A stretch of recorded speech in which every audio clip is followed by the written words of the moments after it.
중요한 주제가 천국입니다. 그 천국 때문에 교회가 가장 사모하는 것이 주의 재림이에요. 그래서 주께서 언제 오실지 그것만 안다고 하면 여러분 딱 5분만 먼저 내다볼 수 있으면 여러분은 이 세상에서 부자 되는 거 1도 아닙니다. 5분 뒤에 벌어질 주식시장의 내용을 알 수 있으면 여러분은 부자 되는 것. 아니 5분이 뭐예요? 3분, 1분만 내다봐도 세상의 역사는 그것을 아는 사람의 중심으로 바뀝니다. 그래서 미래 예지 능력과 예측 능력을 갖고 있는 사람들이 사실상 세계 역사를 바꿔온 것도 사실입니다. 우리가 이 종말에 관한 생각을 하게 되면요, 사실은 여러분도 종말 얘기하면은 약간의 두려움, 그리고 퀘션 마크, 의심, 그리고 의구심 이런 것들이 있습니다. 과연 그날 어떻게 될 것인가 이런 생각을 하게 되죠. 제가 이 말씀을 준비하고 지난번 주일 설교를 준비하면서 제가 마음에 받은 그게 뭐냐 하면 성도들에게서 이 시간과 공간의 이해, 생명에 대한 이해 이런 것들이 서지 않으면 심각한 오해를 갖고 올 수 있겠다. 여러분, 우리가 예수 그리스도 십자가로 말미암아 우리가 새 생명 얻었다, 살았다 그러잖아요. 그러면 그 우리가 새로 얻은 생명은 뭘 말하는 건가요? 사람들이 전부 생명 얘기하면 지금 우리가 살아있는 이 생명을 얘기하는 것으로. 제가 지난주에 비오스 피지케 조의 생명을 얘기하면서 이거 3년 전에도 이 생명 자체에 대한 설교를 한 적이 있는데 성도들이 내가 예수 그리스도 십자가의 보혈로 말미암아 구원받은 생명이 지금 우리가 가지고 있는 칼로 목을 치면 죽는 이 생명이 아니고 동물적인 생명이나 동물에게는 없는 이성적 이런 생명이 아니고 그런 생명이 아니고 아담과 하와가 타락했을 때 그 자리에서 죽은 생명. 그 즉시 하나님과 분리돼 버린. 그래서 육체의 생명과 이성의 생명은 하나님 만든 걸 100%라고 하면 겨우 10% 남짓하게 남겨놓고 그것만 남겨놓고 이성의 생명을 다 쳤단 말이에요. 그리고 우리가 그것 때문에 짐승이 되지는 않았어요. 그런데 하나님과 관계가 딱 끊어져 버렸습니다. 그 생명이 죽은 거거든요. 그건 그 자리에서 즉사한 거거든요. 예수 그리스도께서 십자가에서 우리를 살리신, 십자가의 보혈로 우리를 살리신 그 생명은 바로 에덴 동산에서 하나님과 단절된 그 생명입니다. 그 생명이 사는 순간에 우리의 육체의 생명과 우리의 정신, 피지컬의 생명이 같이 희망이 있는 거예요. 그래서 우리가 죽음에서 부활하잖아요. 그래 분명히 육체의 부활이 있습니다. 지금 우리 동물적 생명의 부활이 있다고요. 예수님 부활하셨잖아요. 근데 그가 고기를 잡수세요. 고기를 구워서 잡수세요. 그런데 그 예수님이 제자들이 기도하고 있는 골방에 문 열지 않고 그냥 통과해 버리십니다. 갈릴리에서 만나자. 그리고 당신은 먼저 갈릴리에 가 계세요. 시공의 제한을 받지 않는 몸으로 바뀌는 겁니다.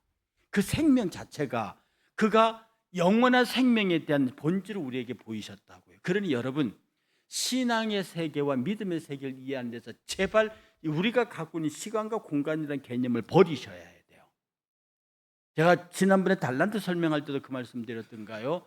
여러분이 시간과 공간이라는 개념 안에서 이 주의 종말론을 보게 되면 정말로 제한된 구속 속에 딱 갇히게 됩니다. 구름 타고 오시나요? 예수님이 구름 타고 천국으로 승천하셨습니까? 사도행전 1장 잘 읽어보세요. 그분이 구름 타고 가셨습니까? 많은 분들이 근데 그걸 잘 읽어보면 어떻게 되어 있냐면 그분이 올리우실 때 구름이 그를 가리워 보이지 않게 되었더라 그랬어요. 그분이 승천하실 때 구름이 가리워서 그를 보이지 않게 했습니다. 구름은 하나님의 신비한 현상이 나타날 때마다 나타났던 자연 징조였어요. 신의 산은 구름으로 가득 찼습니다. 하나님의 영광의 임재가 있는 곳에 구름이 펼쳐졌다고. 그러니까 구름은 그 구름을 분명한 구름인데 그걸 통과해서 우리가 볼 수 없어요. 하나님의 신비를 가리는 우리에 나타나는 물리적인 현상이 구름입니다. 그가 하늘로 올리실 때 구름이 가리웠어요. 그러니까 구름 타고 오신다 이런 식으로 말하면 안 되는 거예요. 구름은 하나님의 신비한 임재를 상징하는 우리가 볼 수 있는 신비한 임재의 모습입니다. 그가 공중에서 재림하세요. 다시 말씀드리지만 그 공중은 우리가 보고 있는 스카이 하늘이 아니에요. 스카이 하늘이 아닙니다. 그가 임하는 장소는요, 공중에 임하십니다. 공중은 사단의 세력이 있는 곳이에요. 이제 사단의 세력을 끝장내시는 공중 임재가, 저기가 아니라 악한 세력이 마지막으로 버티고 있는 그 자리에 임재하신다고요. 거기에 임재하셔서 사단의 세력, 공중의 세력을 완전히 혁파하시고 거기에 하나님의 나라, 그야말로 공중나라가, 공중권세가 완전히 혁파되는 순간에, 공중권세를 잡은 사단의 세력이 완전히 혁파되는 순간에, 뭐로? 주의 임하심으로, 주께서 사단의 통치 지역에 완벽히 임하셔서 지배하심으로 사단의 나라가 끝나면서 새하늘 새 땅이 형성되는 거예요. 그러므로 새하늘 새 땅은요, 공중은요, 우리가 보고 눈에 보이는 이 사각형, 오각형의 그런 공중이 아닙니다. 그런 식으로 이해하게 되면 전부가 이 성경 말씀의 이해 자체가 아주 편협해지고 이상해집니다. 그때 제가 며칠 전에 말씀드렸지만 14만 4천이 숫자의 14만 4천이 아니에요. 계시록에 나타난 천국을 그대로 지으면 서울시보다 작습니다. 여기에 모든 그리스도인 예수 믿고 죽은 사람들 어떻게 다 집어넣는다고요?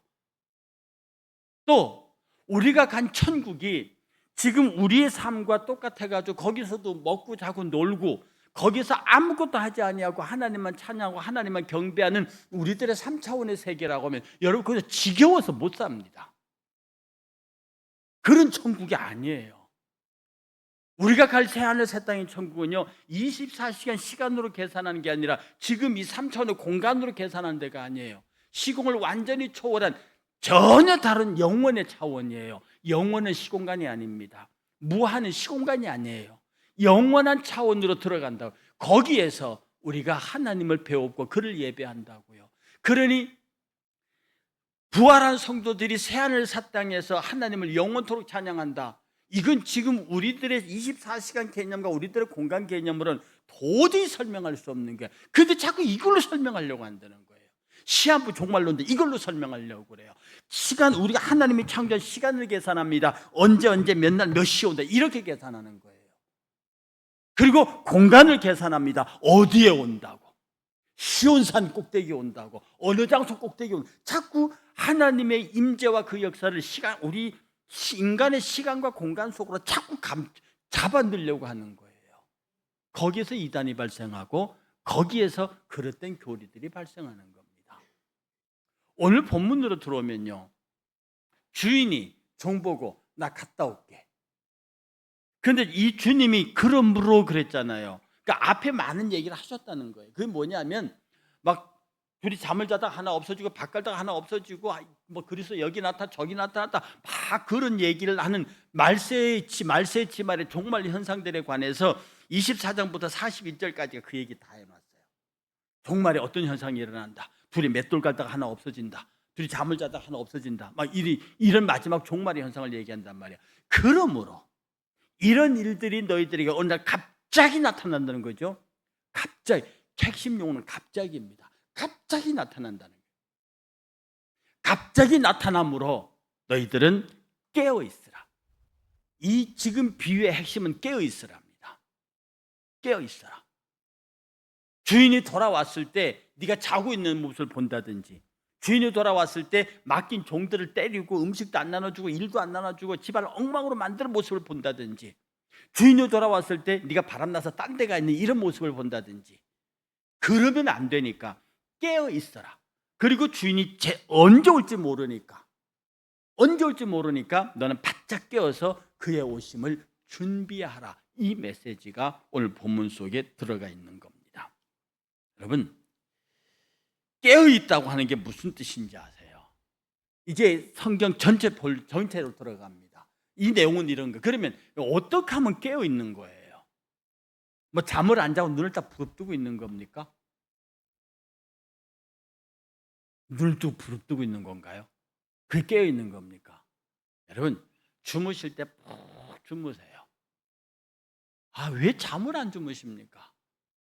불면증 하나님 앞에 기도 푹 하고 주무세요.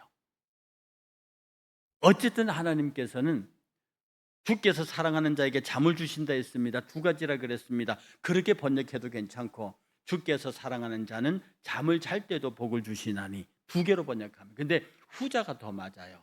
주께서 사랑하는 자는 잠을 잘 때도 복을 주시나니, 이 복은 잠을 잘 때도 지켜주시나니 그런 뜻입니다.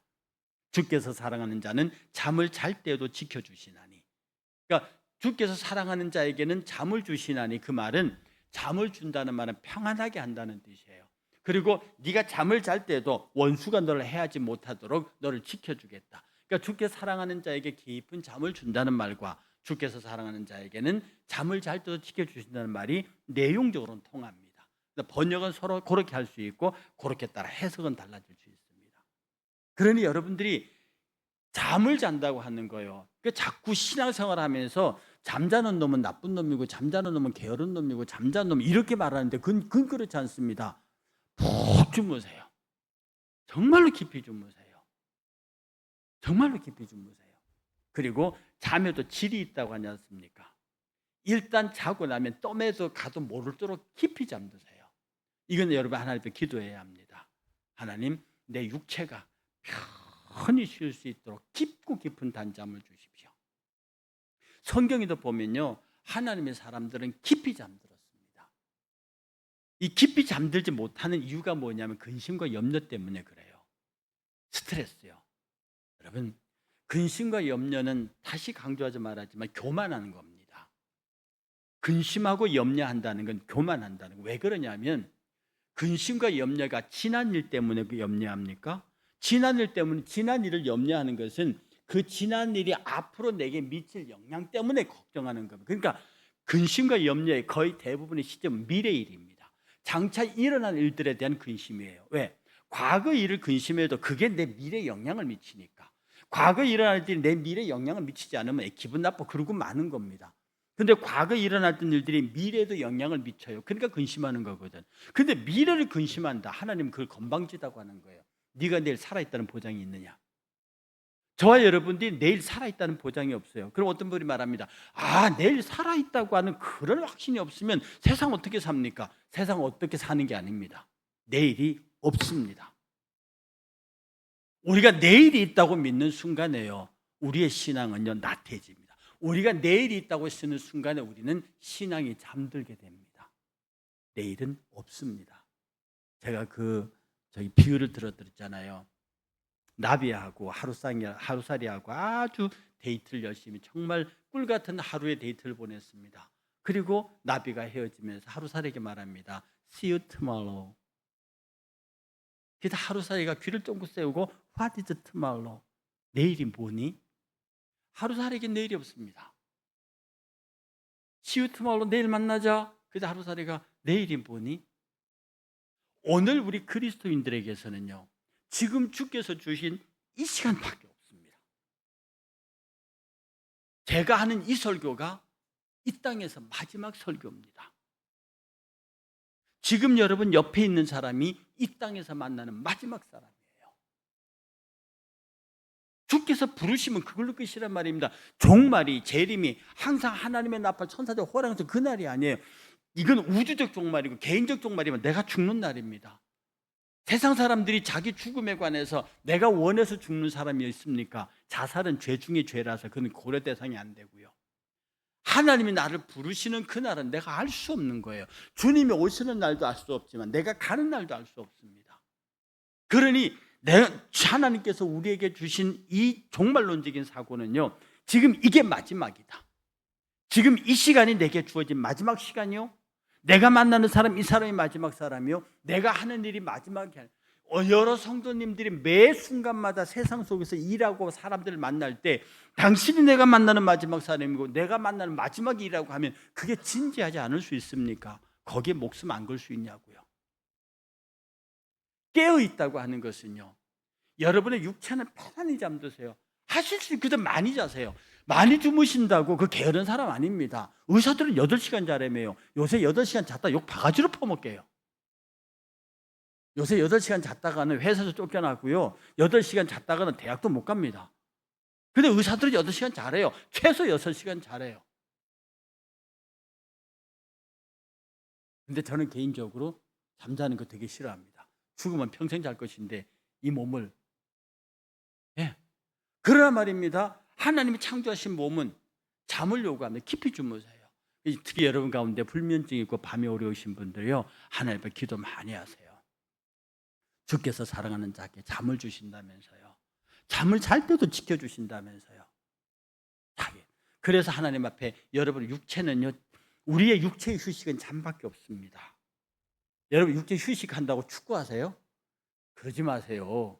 갑절로 피곤해지십니다. 여러분이 운동하면요, 체력과 건강은 올지 몰라도 몸은 피곤하다고 주무셔야 돼요. 우리 육이 정말로 쉴 수 있는 방법은 잠밖에 없습니다.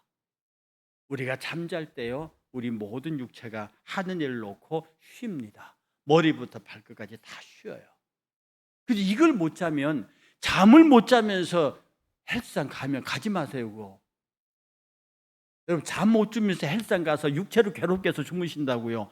그래서 나는 그게 될까 모르겠습니다. 그렇게 될까 모르겠습니다.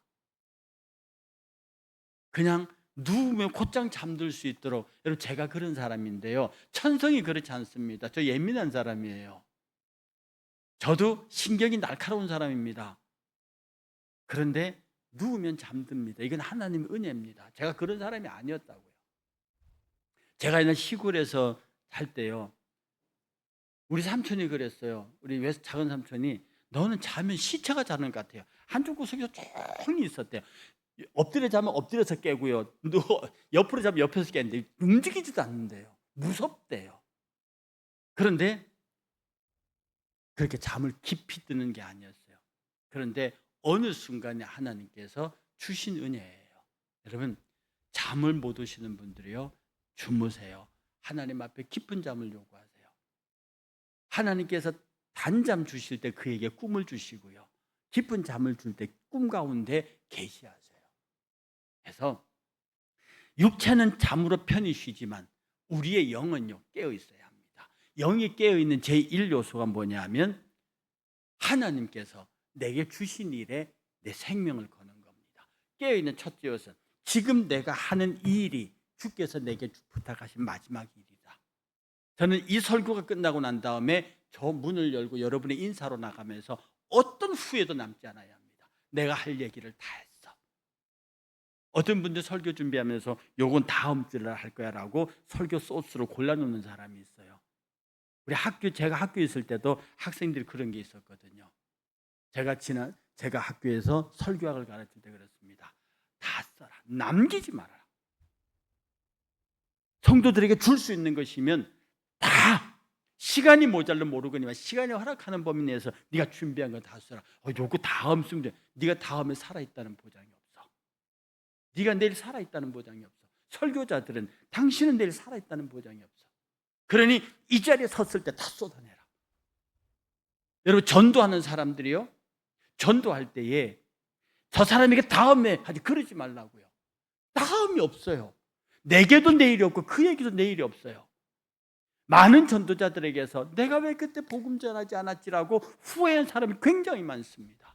내가 그때 저 사람에게 복음을 전했으면 그가 예수 믿었을 텐데. 그러니 주의 일은요, 내일이 없어요. 복음 전하는 것도 내일이 없고요, 설교하는 것도 내일이 없고요, 봉사하고 충성하는 것도 내일이 없어요. 교회 봉사하고 섬기는 거 제가 사업이 안정되고 난 다음에 할게요. 제가 조금 환경이 풀린 다음에 할게요. 그때가 오면 다행인데 안 오면 어떡할 거냐고요. 누가 그걸 보장하느냐고요. 여기 보면요, 도적같이 온다고 했단 말입니다. 언제 올지 모른대요. 그러니까 네가 주인에게 일을 맡아서 일을 하고 가솔들에게 일을 나눠주고 그들에게 양식을 주고 그들을 관리하라. 그러니 깨어있는 사람의 제1과제는 뭐냐면 지금 이 순간이 마지막 순간인 줄 알고 내게 주어진 모든 것들에게 생명을 거는 겁니다. 생명을 거는 겁니다. 여러분 이런 사람에게는요, 남을 욕할 시간이 없어요. 이런 시간은 남을 판단할 시간이 없어요. 내가 일하고 하나님 부르실 수도 일하다가 부르실 수도 있는데요. 하나님이 이제 너 됐다라고 부르시는 순간에 내 생각이 내가 세상에서 굉장히 할 일이 많은 것 같은데 주님 생각에는 그건 다른 사람에게 맡겨 그러고 빼신다니까. 그러면 그것으로 내 종말이 완성돼 버리는 겁니다. 누구하고 다툴 시간이 있습니까? 누구하고 신경전할 시간이 있습니까? 그런 거 없어요. 하나님이 주신 시간은 지금 이 시간인데, 지금 이 순간이 뭐냐? 저에게는 설교하라는 시간을, 여러분에게는 말씀 들으라는 시간을, 끝나고 나고 그 다음 주어지는 사람, 그 다음 만나는 사람이 여러분의 마지막 만나는 일이고 마지막 하는 일입니다. 그게 종말론적인 신앙이고요, 그게 깨어있는 신앙입니다. 두 번째요, 깨어있는 사람은요, 주인이 하는 일을 싫어하는 일을 하지 않는 겁니다. 오늘 본문에도 그런 게 있어요. 주인이 시킨 일이 있습니다. 근데 그것 말고 딴 게 늦게 올 거다, 우리 주인이 속히 오지 않을 거다, 속히 오지 않을 거라고 말하면서 뭐라고 합니까? 동료들을 때리고 술친구와 더불어 먹고 마시면, 아니, 술친구 술 먹고 동료들을 때리고 주인이 하는 일을 안 합니다. 주인이 하지 말라고 한 일이거든요. 딱 부러지게 하지 말라고 하지 않아도 주인은 깨어있어 내가 분부한 일들을 하라고 했는데 더디 올 것이라고 생각해서 내가 주인이 싫어하는 사람들하고 같이 어울려서 노는 거죠. 이게 깨어있는 사람들의 모양이 아닙니다. 복음 안에서 깨어있는 사람은요, 가만히 생각하면 이거 예수님이 싫어할 거야, 그럼 안 하는 겁니다. 우리 주인이 예수님이잖아요. 훌륭한 자식은요, 우리 아버지 싫어할 거야, 그러면 안 하는 겁니다. 좋은 부모는요, 이거 하면 우리 자식이 실망할 거야, 그러면 안 하는 겁니다. 좋은 친구는요, 에이, 내가 이거 하고 싶은데 이렇게 하면 저 친구가 싫어할 거야, 그러면 안 하는, 그게 좋은 친구입니다. 우리의 신앙의 삶이 내 전적인 타켓이 예수님인데, 다시 오실 내 신랑이신데 내 신랑이 하는 일을 싫어하는, 내 신랑이 싫어하는 일을 하지 않는 겁니다. 연애하는 사람 중에서 제일 싫은 게 뭔데? 결혼질하는 거잖아요. 사랑하는 사람들 사이에서 제일 싫은 게 결혼질이에요. 그럼 안 하는 거예요. 정말 사랑하는 사람이 제일은 내 사랑하는 사람이 뭐 하는 것을 기뻐할 것인가, 이게 아가서의 내용입니다. 나의 누이 나의 신부야, 일어나서 함께 가자. 그 함께 가는 게 뭐냐? 내 사랑, 내 신부, 내 누이가 좋아하는 곳으로 데려갑니다. 그 데려가는 곳에 예루살렘의 여자들이 너를 칭찬해요. 거기 가면 향기로운 향기를 토하는 백합화가 있어요. 거기 가면 우리를 위해서 노래하는 새들이 있는 곳으로 신부를 데려가는 거거든요. 그러니 신부된 우리들에게서 내 신랑 예수가 싫어하는 일, 그가 언제 올지 모르지만, 내가 언제 그분 앞에 갈지 모르지만 그분이 싫어하는 일, 그분이 싫어하는 일은 나도 싫어하는 겁니다. 제가 여러분에게 예를 들어드리듯이, 미국에 살던 청년이 한국에 들어와서 결혼합니다. 그리고 다시 미국으로 돌아가면서 말합니다. 내가 미국 들어가서 당신이 거할 집과 당신이 일할 수 있는 터를 만들어 놓고 내가 다시 오겠다. 내가 오는 동안에 우리 부모들을 부탁한다. 내가 오는 동안에 우리 신혼여행 중에서 생겼을지도 모르는 아이가 태어나거든 부탁한다. 그러고 미국 갔어요. 그 신랑은 열심히 그 신부를 데려가기 위해서 그곳에서 집을 마련하고 터를 마련하고 있습니다. 그런데 여기 있는 택시는 신랑이 보여주는 돈을 받고 그것으로 가수를 꾸리고 태어난 자녀를 키우고 부모를 돌보고 있는데 온다 하는 신랑이 안 오거든요. 그러다가 딴짓합니다. 그리고 옛날에 여러분 중동 열사, 중동붐 시절에 그런 가정의 불화 스토리가 굉장히 많았거든요.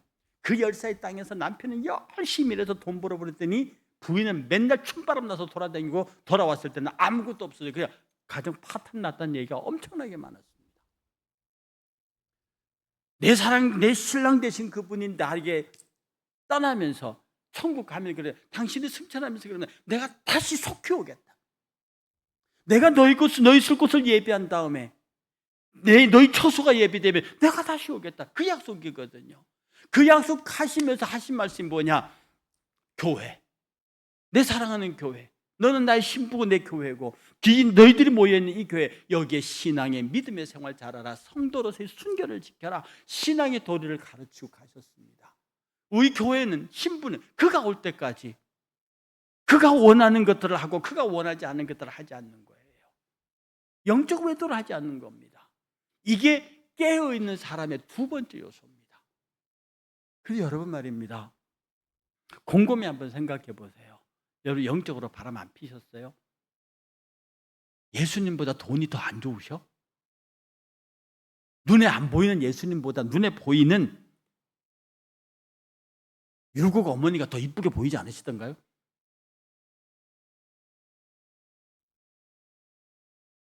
예수님보다, 눈에 안 보이는 예수님보다 사람이 더 좋아 보이지 않던가요? 눈에 보이지 않는 예수님보다 세상의 명예와 인기가 더 좋지 않으시던가요? 그래서 껍데기로는 충실한 신자의 모양을 하고 있는데 나는 내 영의 세계는 딴바람을 피고 있습니다.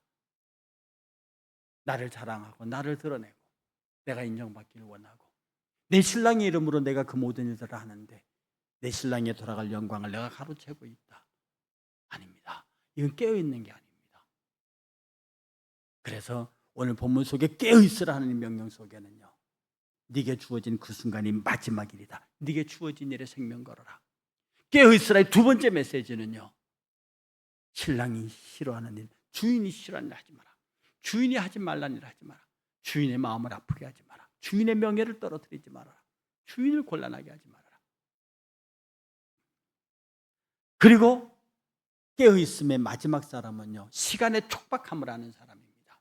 마음속에 그가 언제든지 오실 수 있다고 하는 생각을 가지고요, 시간 관리를 잘하는 겁니다. 성경에 보면은 세월을 아끼라, 때가 악하니라는 말씀이 있습니다. 세월을 아끼라, 이 말을 헬라어 그대로 풀면 세월을 살아랍니다. 세월을 살아. 네가 가지고 있는 모든 것으로 시간을 살아. 이 시간은 뭔데요? 주님 준비하는 시간입니다. 다시 오실 그 신랑을 위해서 내가 준비하는 시간이에요. 이 시간을 내가 사야 합니다. 뭘로요? 내 정성으로, 내 사랑으로, 내 헌신으로. 그 시간을 임박해요. 급해요. 그러니까 그 임박하고 급한 시간을 앞에 놓고 내가 그 시간을 삽니다. 나의 노력과 나의 헌신과 나의 눈물과. 그래서 그것으로 기도하고 찬양하고 하나님을 예배하고 헌신하면서 영원의 시간을 삽니다. 영원을 위하여 내 시간을 사요. 그래 여러분이 이 시간을 사기 위해서 뭘 합니까? 여러분의 모든 것을 들여서 영원을 사는 겁니다. 여러분 지금 이 예배도요, 영원을 사는 거예요. 영원, 이터널 라이프, 영원을 사는 거예요. 지금 여러분이 이 예배가 영원을 사는 거예요. 전도지를 들고 사람들에게 한 사람을 찾아가, 그게 영원이라는 시간을 사는 거예요.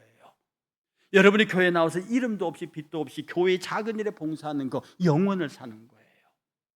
깨어있는 사람의 시간관념은요, 내 모든 것을 다해서 영원을 사는 거예요. 내가 훗날에 하나님 나라에 갔을 때, 저 영원한 나라에 갔을 때 우리 하나님 나보고 네가 영원의 시간을 많이 샀구나. 네가 영원한 나라를 위해서 예배하고 영원한 나라에서 기도하고 찬양하며 봉사하고 전도하고 성심껏 네 마음을 다해서 영원을 샀구나. 여러분, 악한 물질로 친구를 사귀라, 정확한 표현입니다. 악한 물질로 친구를 사귀라. 세상의 사람들도 지가 쫓겨날 줄 알면 악한 방법으로 지가 쫓겨난 이후에를 대비할 수 있는 지혜가 있는 사람들이다. 예수님은요, 그 훗날을 지배하는 악한 사람들의 행실을 칭찬한 게 아니에요. 이리 와. 얼마 빚졌는데 기름 80마리, 여기다 50이라 써. 얼마 빚졌는데 쌀 100섬에 여기다 80이라 써. 서류 조작하면 나쁜 놈이죠. 그런데 예수님은 그 비유를 하시면서요, 그들의 어둠의 아들들이 빛의 아들들보다 더 지혜롭다. 저들은 저기서 쫓겨나면 땅을 파자니 힘이 없고 빌어먹자니 부끄럽구나. 어떡할까? 내가 깨달았다. 그래서 주인의 서류 조작을 한단 말입니다. 이건 세상에 악한 사람들이, 저 사람들도 자기들이 쫓겨난 다음에 미래를 준비를 할 줄 안다. 하나님의 빛의 아들이라는 사람들이, 하나님의 아들이라는 사람들이 이 세상이 끝나고 난 다음에 영원한 심판대 앞을 준비하지 않느냐? 제발 그들에게서 지혜를 배워라. 기회를 사라. 너의 모든 것을 다 들여서, 너의 젊음을 들여서, 너의 시간을 들여서, 하나님 내게 준 달란트가 있냐, 그 달란트를 들여서, 하나님 내게 주는 은사, 문화가 있지 않느냐, 그걸 들여서 영원을 살아. 영원을 살아. 하나님께서 내가 영원한 나라 그분 앞에 올라갔을 때 내가 그 영원을 향해서 사는 게 너무너무 많단 말이지. 하나님, 내가 천국에서 이렇게 부요해요. 내가 이 땅에 깨어있는 자로 살면서 이 세상에 이런 것들을 다 동원해서 내가 영혼을 샀어요. 내가 물질로 영혼을 샀어요. 내 젊음으로 영혼을 샀어요. 내 봉사와 헌신으로 영혼을 샀어요. 그 영혼이라는 시간을 샀다고. 세월을 아끼라. 주께서 준 그 시간은 영혼을, 그걸 샀다 이 말입니다. 여러분, 그 시간 사고 계신가요? 여러분이 가진 모든 것을 던져서 영혼을 사야 합니다. 깨어있는 사람은 지금의 이 한순간의 찰나의 시간을 던져서 영혼을 사는 겁니다. 내가 가지고 있는 모든 걸 다 동원해서. 주님 앞에 아끼지 마세요. 주님 앞에 계산하지 마세요.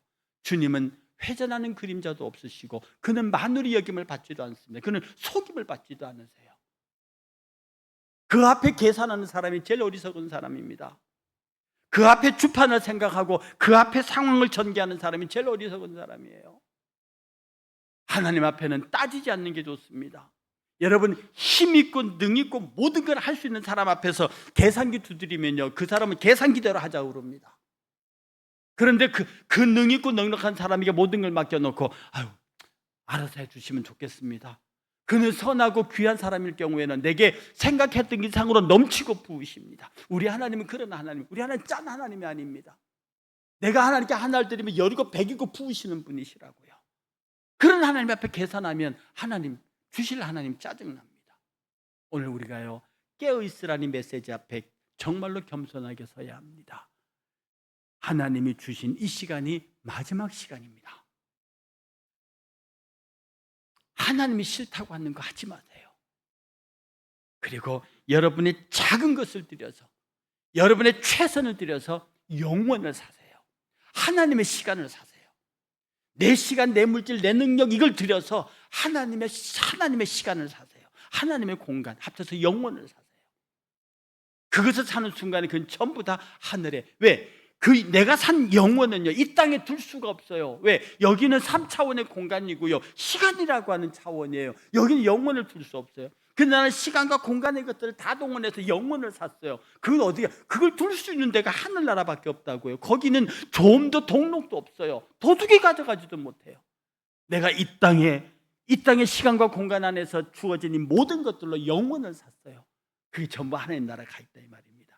그리고 나는 하나님 나라에 그게 다 있으니 나는 영으로 부유한 사람이에요. 깨어있으라. 깨어있으라. 그러므로 깨어있으라. 어느 날에 주가 너에게 말지 너희가 알지 못함이라. 너희도 아는 바니 집주인이 도둑이 어느 시간에 올 줄 알았다면 깨어있어 그 집을 뚫지 못하여. 그러나 도둑이 언제 올지 모른단 말입니다. 여기 일의 마지막에 정리가 하면 그래도 징조는 있다는 겁니다. 주님 오실 징조가 있다. 그 징조가 보이면 보일수록 더욱더 말세를 준비하는 성도의 삶을 살아야 하는, 그게 깨어있는 겁니다. 여러분, 지금 우리 주변에 얼마나 많은 말세의 징조를 보입니까? 종말론 학자들 가운데는요, 시계가 딱 12시 땡 하면 종말인데 지금 그게 58분, 59분에 와 있다는 거잖아요. 언제 그침이 12시를 땅 때릴지 모릅니다. 이제 거의 말대로 종말, 말세 지 말에 와 있는데 여전히 우리는 먹고 마시고 놀자, 좀 더 졸자, 좀 더 자자 하면 어떻게 되는 겁니까? 여러분, 우리 육체의 생명은 자야 합니다. 아시죠?